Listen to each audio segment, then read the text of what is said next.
as of next week, we have begun and will begin to stop moving federal funds into those states until they comply.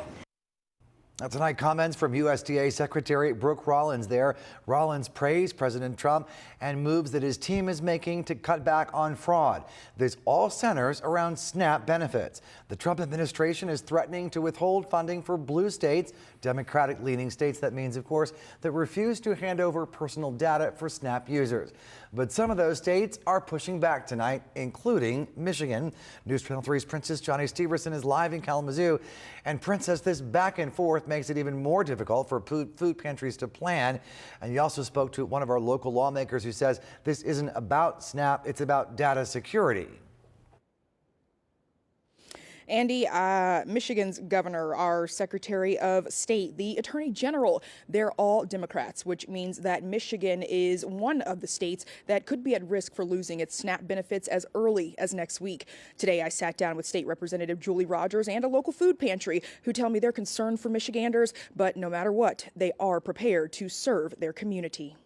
At the First Presbyterian Church of Richland, volunteers are stocking shelves and preparing for what could be a harder winter if Michigan loses SNAP funding. The pantry partners with Kalamazoo Loaves and Fishes, which, like many food assistance networks, has seen demand rise. We went from handling about 20 households per week last year up to about 38, I think it is, this year.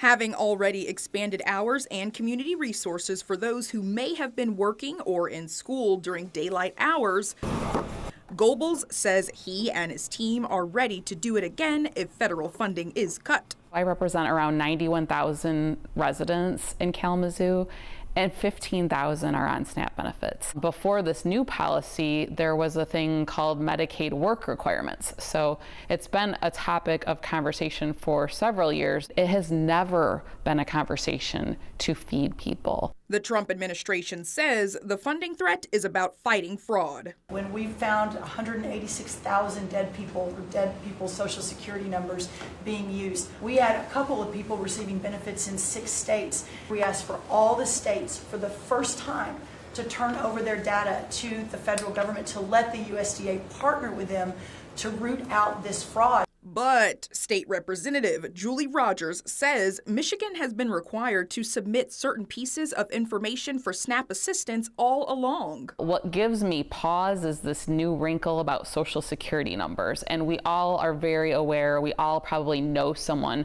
that has had their personal identity, personal information stolen. Data privacy is once again on the chopping block. Michigan is one of several Democratic-led states pushing back, with leaders questioning whether the federal government can legally withhold SNAP dollars based on political disagreements. Our state has been a leader in joining multiple lawsuits against the federal administration. We've won quite a few of those lawsuits over the last year, and so we're just waiting to see how this plays out in court. Back at the pantry, volunteers say regardless of what happens in Washington, the help here will not disappear. I'm confident that we will stay open regardless of what happens at a federal level. Now, if Michigan chooses to resist or pursue legal action, State Representative Julie Rogers says being transparent with the public is going to be key, but that'll have to be taken up with the legislature because the House has separation of power.